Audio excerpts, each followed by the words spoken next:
afternoon, and thank you for joining us today on our webinar, How to Advance Your PMO Career.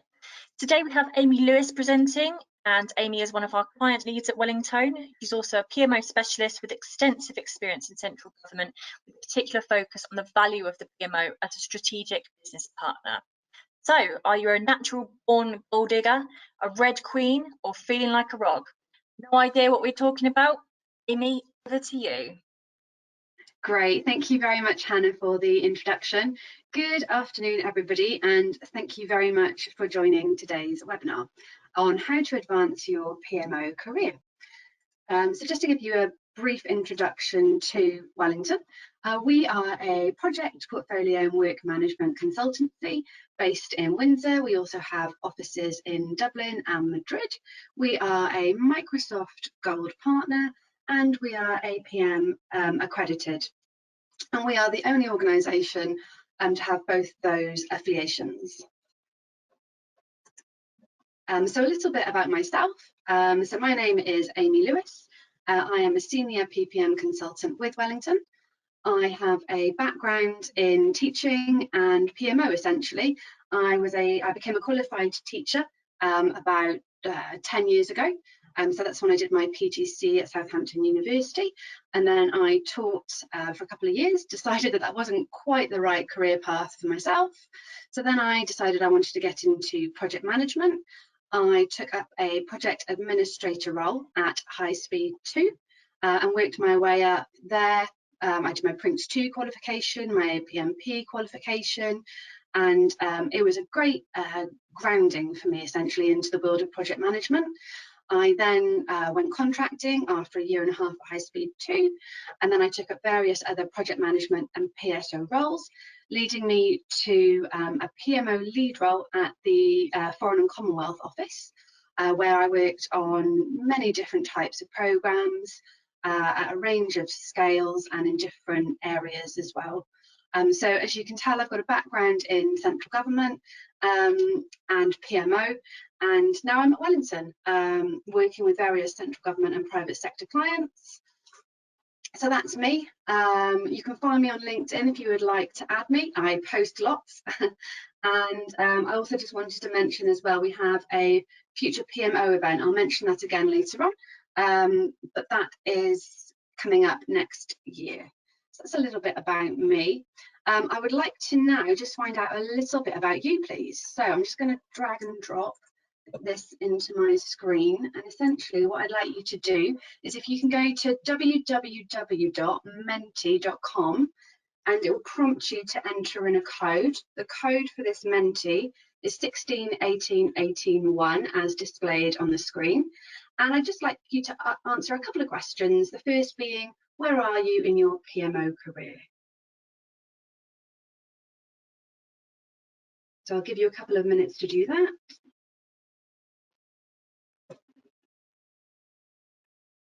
Just interesting to see who we've got on the call.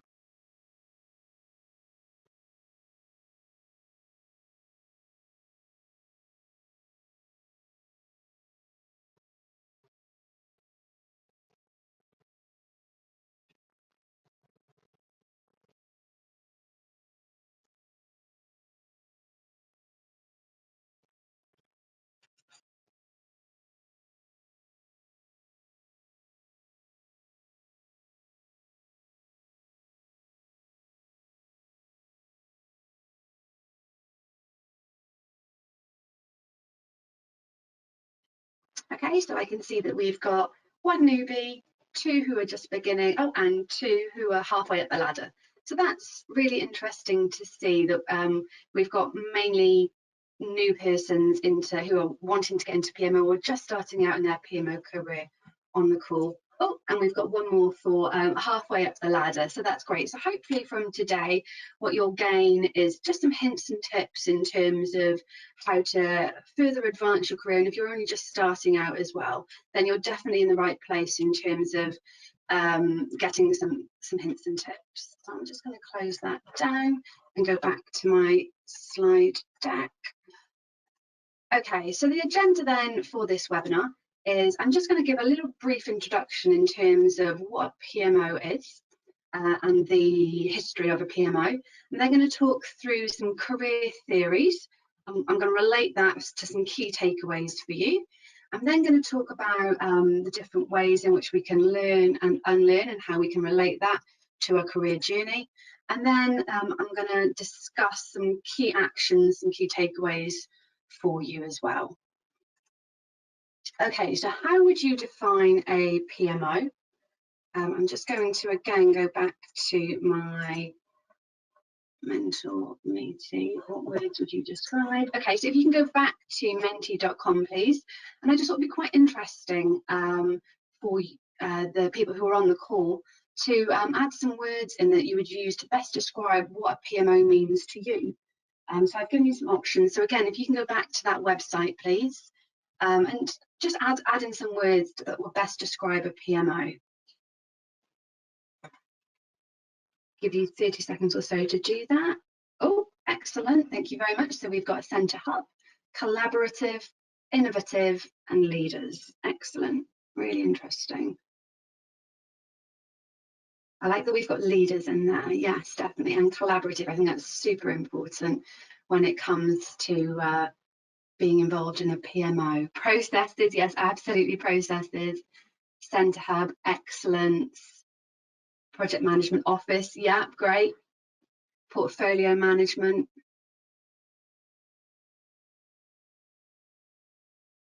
Jack of all trades. Yep, I like that. Knowledgeable. Excellence. Coaches. Yeah, absolutely. That's super important. You can see we've got collaborative quite a lot.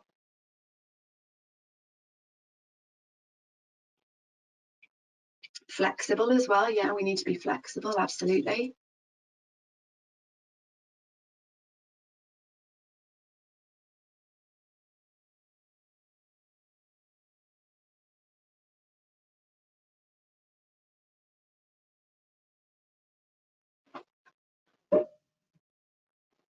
So we've got project management office, program management office, absolutely, because there's different layers to a PMO, aren't there? Portfolio management as well. We've got some words to describe actually how a PMO functions, innovation, planners. Yeah, that's super important. That's obviously one of the roles within a PMO. Okay, great. So that kind of gives us a high-level overview of what really a PMO is. Now let's compare that to the actual definitions as provided by some of the larger project management institutes. So I'm going to go back to my slide. So this is how some of our project management institutes define a PMO. So the IPMA defines the PMO as a permanently integrated into the project business of the organisation. As the process owner, it is responsible for the entirety of the processes shown here. It is a centre of competence which further develops project management in the organisation. And someone mentioned that, didn't they, on the word cloud, the centre of competence. That's great. The APM defines a PMO as an organisational structure that provides support for projects, programmes and or portfolios. So that definition is mentioning the different layers again of a PMO. And the PMI defines a PMO as it provides enabling processes to continuously support management of project, programme and portfolio work throughout the organisation. Process is again mentioned throughout these definitions and obviously was mentioned in the word cloud as well. At Wellington, we define a PMO as a fit-for-purpose business partner that enables the governance of organisational change, providing services and support to the change community. So we've got change there a couple of times, and I think the word partner is really key. Kind of ties quite nicely into the collaboration that was described as part of the word cloud as well. So that's great. So those are the various definitions for a PMO. History of the PMO, I'm just going to talk very briefly about this. So PMO, the word first kind of originated in the 1970s, mainly in the defence sector, government, manufacturing, with a specific technical focus. Then in the 1980s, we moved through to project support within the iron triangle. So that's time, cost and scope, and mainly internal customers. In the 1990s, the PMO transformed into the programme office with critical success criteria and external customers. Then in the 2000s, we moved through to the portfolio office, managing benefits with sponsors and organisational context to consider. In the 2010s, it was a focus on people and change with various disciplines and methods to consider. And obviously we're seeing a move towards artificial intelligence as well, and more tooling being used as well. So that's kind of a very brief history of the PMO. So in terms of the career theories then, the first one I want to discuss is the theory of work adjustment. So this is essentially the satisfaction of an individual within the work environment and vice versa. So as it's shown on the slide here, the more closely a person's abilities correspond with the requirements of the role or the organisation, the more likely it is that they will perform the job well and be perceived as satisfactory by the employer. Key takeaway here is to make sure that a company's culture and values are aligned to yours, and of course vice versa. And that's what really attracted me to Wellington, is the culture, the people that obviously make up the company. I'd known from going to a couple of events that Wellington had held and going on their courses what kind of company they were, and it was very much the culture and the people that work at Wellington that attracted me to the organisation. So you must make sure that your cultures and values are aligned to a company's. The second career theory I wanted to bring up was the theory of self-concept. So this is essentially asking you, how do you think and see yourself? A person's existence depends on how he or she perceives themselves. Self-concept is learned, organised and dynamic. And these are the four elements that make up self-concept. So you've got the self-schema, the past self, the present self and future and possible selves. The key takeaway here being, if you can change the way that you see yourself, you can move forwards in your career. You're only really limited by your own beliefs in what you can achieve. So I quite like that concept. It's a positive career theory concept.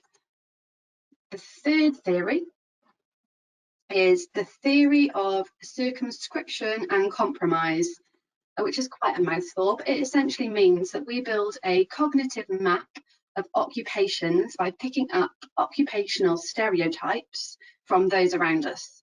And then essentially we compromise our career choices based on this. So essentially what this is saying is that we learn about occupations from quite a young age, and it could be stereotypes based on sex, it could be stereotypes based on where a person is within a certain grouping. And essentially we then make career choices based on what we have learned from this very young age. And you can see from the map I'm presenting here the different stages that are involved in what we pick up and when we pick those ideas up. The key takeaway here being that stereotypes are dynamic, they're not static, and are sometimes misconceptions. And I think it's important to understand that how we view the world and how we view occupations is actually just that. It is a view, it is a perception. It's not necessarily reality, so we can change our views as well when we understand that. So we can minimise unnecessary compromise by optimising self-investment. So those are the three theories I wanted to mention, and essentially it's what I'm trying to get across here is that each of these theories there's key takeaways, and those key takeaways are that if we can change our mindset, then we can grow and develop and hopefully reach a level of career and the career path that we're hoping to achieve. So in terms of context then, I just wanted to give some context to if you're looking to move at the moment, or if you're looking to start out in your PMO career, there's some certain parts of our context, components of the context that I wanted to just touch on that we should bear in mind. Obviously, I can't do a webinar without mentioning COVID-19. The APM recently did a study and found that 63% of respondents have already seen an impact on their primary project, with the most common impact being the need to review the project's goals, as experienced by 21% of respondents, and delays to the project, which was experienced by 21% of respondents. In the next 7 years, there will be a much greater need for employees in project management positions and roles, to the tune of 87.7 million employees, and that's according to a recent PMI study.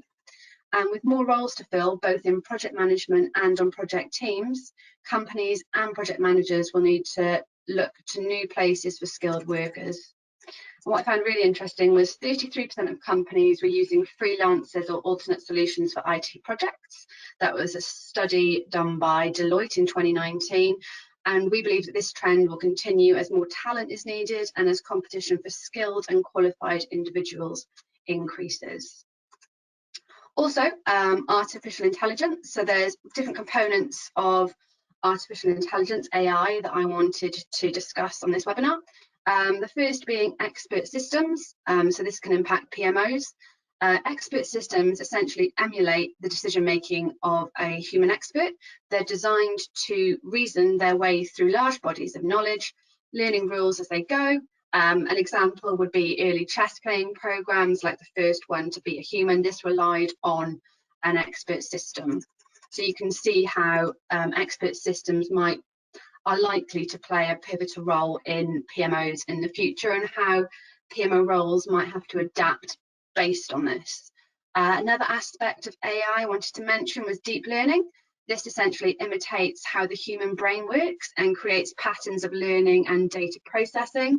Deep learning learns from vast amounts of unstructured data that could take humans decades to wade through. Advertising agencies use this basically to tailor ads to your account. So imagine Facebook or Instagram. The third element of AI I wanted to mention was robotic process automation, also known as RPA. This automates human tasks to help with workflow and processes. Just think of it as having an incredibly smart, unbelievably efficient employee at hand at all times, which is great. And obviously, if you use certain tooling within a PMO that you're currently working in, Microsoft Project being an example of this. Then we've got globalization. So globalization, as the world is shrinking and as we have a shift in industry and a mixing of cultures, we need to think about how this is going to be impacting our PMO career path. Could it create more competition? Will it allow for faster and better learning? So these are some questions to consider. Then we've got this concept of VUCA. I'm sure you've heard of this before in previous webinars. It stands for volatility, uncertainty, complexity, and ambiguity. Essentially, job roles are disappearing because of vast technological change, and new ones are appearing quicker than ever. We need to think of this as enabling a career opportunity as opposed to a career path. Careers are becoming much more entrepreneurial, whether we like it or not. And consequently, we need to shift our mindset to embrace multiple ever-changing career opportunities. And then the last one is this quote, which is a quote that we use at Wellington for when we're working with our clients and trying to enable a step change in their PMO maturity. Essentially, there is no one size fits all, and I think absolutely the same can be said for your career path. There are many ways in which you can get into a PMO and start off. There are many ways in which you can move up the PMO career ladder and end up in a PMO lead role if that's what you choose to do. It's really about being flexible and having the right mindset, which I'll come on to in a moment. So in terms of what's your context then, again, I'm going to go back to Mentimeter here. And I'm just going to click on the next slide, bear with me. Okay, so I thought it'd be quite interesting to think about what do you think has had the biggest impact on your career. So again, if you can go to www.menti.com please and use the code 1618181 and then have a think about which aspect of what I've just talked about do you think has had the biggest impact on your career so far? For me, I think it would be artificial intelligence. In previous roles, I was working in organisations that didn't have the best tooling in the world, and I was really keen to understand that tooling better. And I can see how that's going to help my career in the future as well. It was one of the sub-reasons, if you like, why I chose to move to Wellington, because I really wanted to get a better understanding of Microsoft projects and the technicalities involved in that.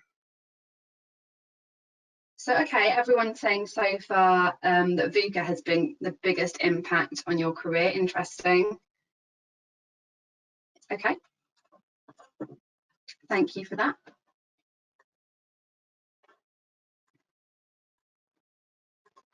Okay, so I just wanted to talk very quickly about being a Red Queen. Now, what I mean by a Red Queen, so this is essentially derived from a statement that the Red Queen made to Alice in Lewis Carroll's Through the Looking Glass, in her explanation of the nature of the looking glass land. And essentially what she quotes is, "Now, here, you see it. It takes all the running you can do to keep in the same place." And I find this really interesting. Val Ballen then coined the hypothesis, the Red Queen hypothesis, because under this interpretation, species have to run or evolve or else they go extinct. And I think the same can absolutely be said for PMO practitioners. So basically what I'm saying is that we must constantly adapt, evolve and proliferate in order to survive against ever-changing opposing species. And there's a couple of ways in which we can do that. We can be proactive and indispensable.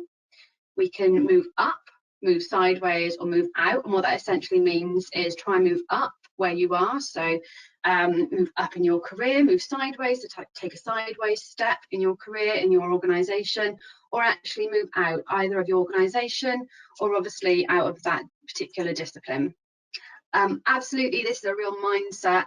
This was a game changer for me when I came across this particular quote. So think of the value and not the cost. What that means is it may be that a course might cost you a couple of £1,000s, for example, and you might think, gosh, that's an awful lot of money. But what you need to think about is the value of doing that course and what that is going to add and enhance in terms of your career, rather than the actual cost that you're going to have to pay as an outlay. So yes to opportunities, absolutely. I believe that this is really important as well. So any opportunities that come your way, definitely say yes and get involved, and have a can-do attitude. This is so important, and I'm sure you've heard this said many times before, but I do believe that this is really important in terms of advancing your career.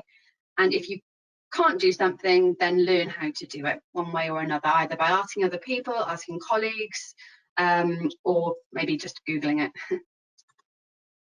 In terms of unlearning, I just wanted to talk through some questions here.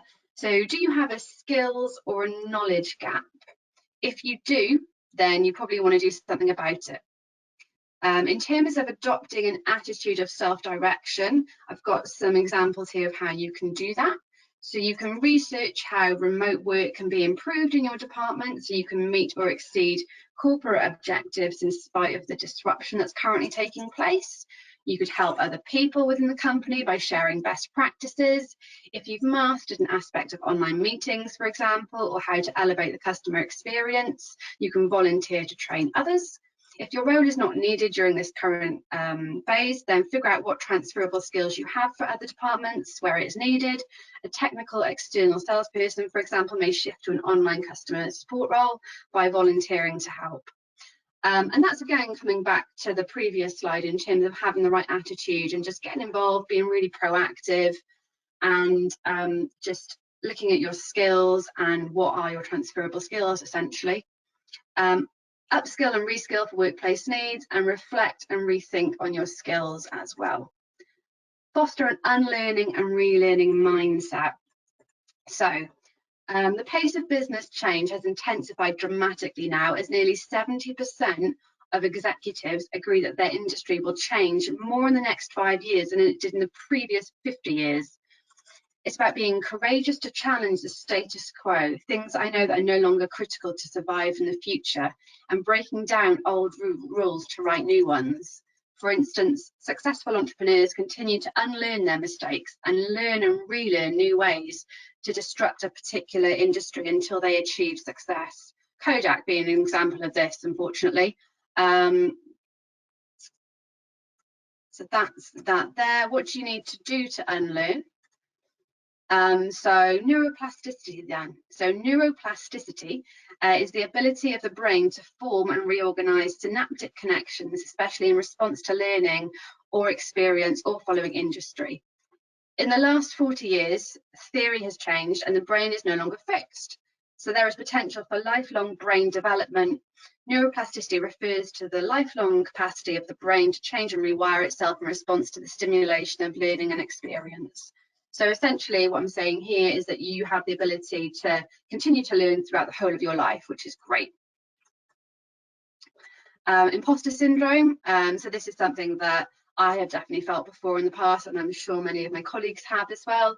This is essentially a collection of feelings of inadequacy that persist despite evident success. Imposters suffer from chronic self-doubt and a sense of intellectual fraudulence that override any feelings of success or external proof of their competence. 62% of UK adults experiencing imposter syndrome at work, so that's quite a high statistic, and 26% have failed to change their career or their role based on this feeling of the imposter syndrome, which is really high again.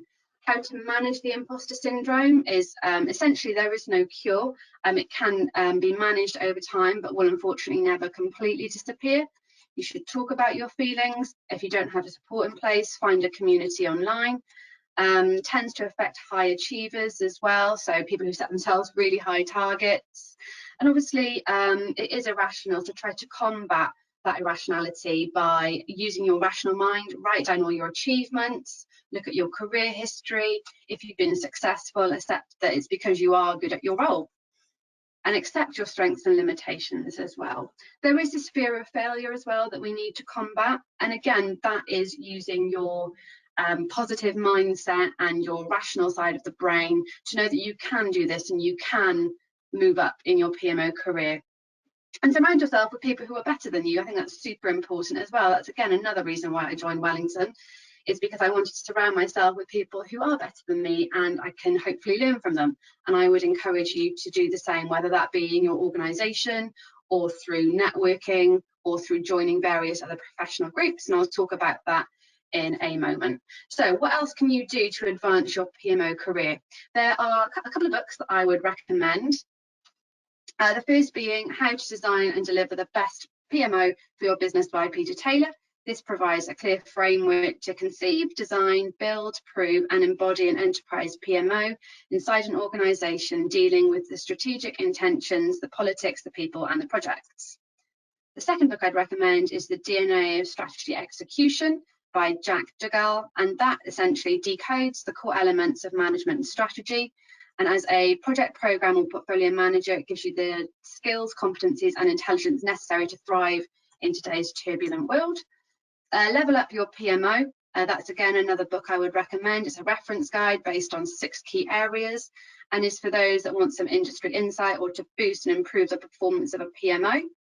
The IT PMO Career, a roadmap through to management is also a really good book I would recommend. This essentially, what they'll do is by reading the book, you'll understand where your knowledge levels are, how to become the best you can be in your current role, and also demonstrate what is required to reach the next stage of the PMO career path. This book here, The Squiggly Career, I thought that would be a really good recommendation as well. Essentially, the book runs through how to play to your super strengths, discover your values, overcome your confidence gremlins, build better support networks, and explore your future possibilities. What Colour is Your Parachute is another book I recommend. So this focuses on searching for an inspiring work-life change. It provides support, encouragement and advice on which job hunt strategies work and which don't. It gives you tips on social media and search tactics, and it demystifies the entire job search process. This is quite a famous quote, no man is an island. I thought this was quite apt. I wanted to talk a little bit about networking. Essentially, investing time in personal relationships can also help you land your dream job. Statistics show that 85% of positions are filled by networking. That was a study that was done by LinkedIn. There are various different PMO type organisations, project management organisations you can join. So for example, the APM, the PMI UK chapter, and then I'd encourage you to get involved in either the APM PMO SIG or the PMI SIG as well. There's very different SIGs that are out there. SIG stands for a special interest group. I would recommend that you get involved in those. Talking to colleagues as well can really help. They are part of your network after all. And also getting involved in LinkedIn groups. There are various different PMO groups around. We have a PMO practitioner group at Wellington on LinkedIn. And make sure that your profile is up to date on LinkedIn, and make sure obviously that you post frequently as well to reach out to your network. We have Wellington community events, so please do get involved in those. Just keep on checking out our website. Those are essentially events for PMOs to just get together and discuss kind of hot topics in our industry at the moment. 61% of professionals agree there are opportunities to be found through regular online communication, so I would absolutely recommend that you do that. There are various qualifications that are available as well. So at Wellington, we have the PMO Explorer, which is essentially for those looking to get into a PMO role. We have the PMO Practitioner, and then we have the PMO Leader. Further information can be found on our website. The APM has qualifications as well, such as the PFQ, Project Fundamentals qualification. Axelos do the P3O, Project Office certification, and then obviously there's Prince 2 as well. And actually 2/3 of the project management community in the UK have the Prince 2 qualification, which I thought was quite interesting. And then this quote here, always go with the choice that scares you most, because that's the one that is going to help you grow. I thought that was a really apt quote. I absolutely encourage you to have a learning mindset. Make sure that you have varied experience across different industries and across different scales of projects and programs, different types of projects and different scales and types of PMOs as well. Make sure that you keep your CV up to date, and make sure that you keep your LinkedIn profile up to date as well. So how can Wellington help? Just very quickly, we run a state of project management survey. We did one in 2020. This was released at the start of the year. We have a PMO Academy week. Unfortunately, unless you joined last week, you have missed that now because it was last week. But the webinars will all be available on demand. We have a PMO Academy as well, which essentially has it has various courses in it, such as the PMO Explorer, the PMO Practitioner, and the Leader as well.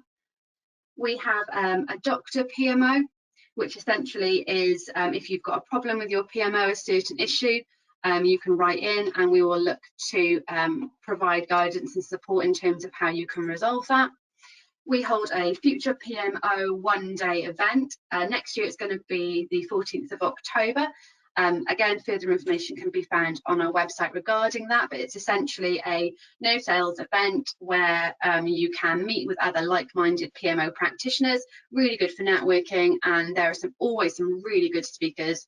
Before I was actually an employee of Wellington, I attended this event and thought it was great. And then we are an Axelos consulting partner as well, providing the P3M3 survey. So don't be a ROG. ROG stands for Red Over Allocated Guy. Essentially, it's Microsoft Project Speak for when an individual has too many tasks assigned. I feel like I've given you a lot of information in today's webinar, so please do make sure you maybe make a priority list. So there are some takeaway actions here for you. So have a vision. I like this quote from Oprah Winfrey: create the highest, grandest vision possible for your life, because you become what you believe. I thought that was a very good quote. Create an action plan. I think this is so important, and it's something that I started doing last year. Make sure that you have an action plan in place for your career. Be a goal digger. So hunt out those goals. What goals are you going to have in order to advance your PMO career? They might be weekly, monthly, yearly, and also have a 5-year plan in place.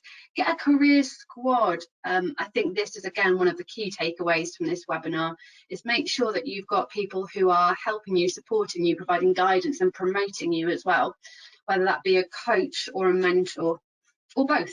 Create a list of achievements. This is very important as well. So if you ever are impacted by the imposter syndrome, you can very quickly pull out your list of achievements and look at all that you've achieved to date.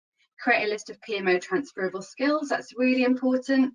And define what success looks like to you, because again, it's going to be different for everybody. You might want to be a specialist in a certain type of PMO role, or you might want to be more of a generalist and work towards that PMO manager role. Again, decide whether you want a permanent role, a contract, full-time or part-time. And just a quote to end: the best investment you can make is an investment in yourself. The more you learn, the more you'll earn, which is, again, a very apt quote. Concluding thoughts then. So make sure you've got balance in place. Obviously, I mean, work-life balance, you know, you can't do everything all at once. That's why it's really important to have that action plan in place. I think it's really important to be a goal digger. What gets written down gets done. So make sure you are writing down those goals. Make sure they are visible at all times, whether that be in your office or at the front page of a notebook or on your laptop, maybe on OneNote. Make sure they are written down and make sure that you are ticking those goals off. And then it's super important to have the right attitude as well. Make sure you are maintaining that positive mindset and that you are reaching for those goals.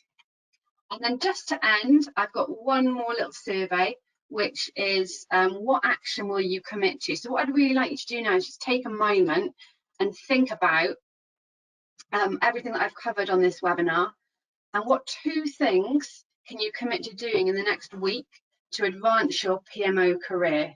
So I'm just going to present that.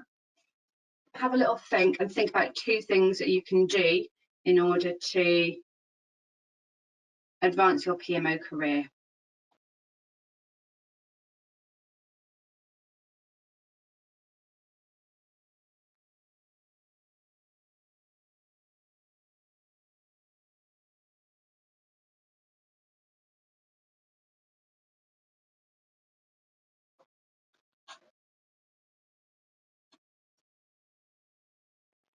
Okay, so we've got some answers coming through here, which is great. Set up my development plan. I think that's really important. Good one. Buy books, attend more webinars, find a coach. Absolutely. Get an action plan in place. Research into getting a mentor. Yeah, that's really important. I think in terms of finding a coach or finding a mentor, that can be quite difficult. Just knowing who's best suited to you. It has to be obviously a 2-way relationship. Attend the interview I have tomorrow. Absolutely, update my priority list. Okay, great. Good luck for your interview. I hope it goes well. My top tip for interviews is make sure you have a list of questions to ask at the end.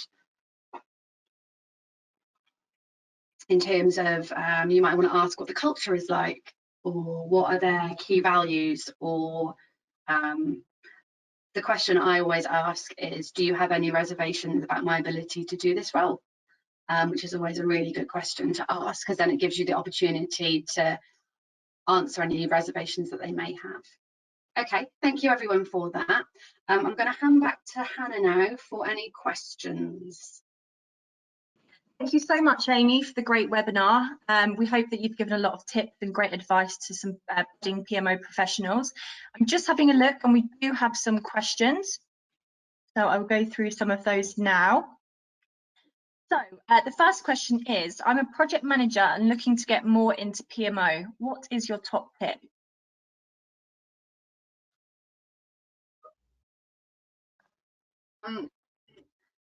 Thanks for that, Hannah. So yes, I'm here. Yeah, thank you. So my top tip in terms of moving from a PM role into a PMO role, would be, my top tip would be, basically, I've got two. My first is get a qualification. And my second is try and, more importantly, get experience within the PMO, create really, establish good rapport with the PMO. I'm sure you're already working with them. So make sure that you have that positive working relationship with the PMO. And then should a role come up in the PMO within that particular organisation, then just go for it, really, and just say yes to any opportunities that come your way. Yeah, no, great, thank you. Next question is, as there are no in-person events, do you have any recommended virtual events for people to attend? Yes, absolutely. So Wellington run a series of community events. So my recommendation would be to join those. I think we've got one coming up in the next month or so. Just make sure you check our website. And we also run various webinars, just like we've done today. So yeah, just check the event page. We do our webinars on the Wellingtone site under events, and we have a mixture of networking, seminars and webinars as well. So make sure you get yourself onto that page. Yeah, exactly. And all of our webinars are on demand as well, aren't they? They're all on our YouTube channel. So they can be watched. Yes, they are. So they're all placed on the YouTube channel as well, so you'll be able to access them all there. Great. Okay, and last but not least, we've got, I would like to join a networking group. Do you have any recommendations? Good question. My recommendation in terms of a networking group to join would be, basically all groups are found on LinkedIn, so I would definitely go onto LinkedIn. We have there's a PMO practitioner group you can join on LinkedIn, and various other groups as well. And I would also recommend, like I said earlier, that you join a special interest group. So that means signing up to, for example, APM, and then becoming a member of the PMO SIG. And then what the PMO SIG will do is they will hold various events throughout the year that you can get involved in. And obviously it's a really good way to network as well. Yeah, okay, great. Thank you so much. And thank you very much for everyone for joining us today. We will be publishing this live to our YouTube channel over the course of the day. So please do check it out, and thank you. Thank you, everyone. Bye.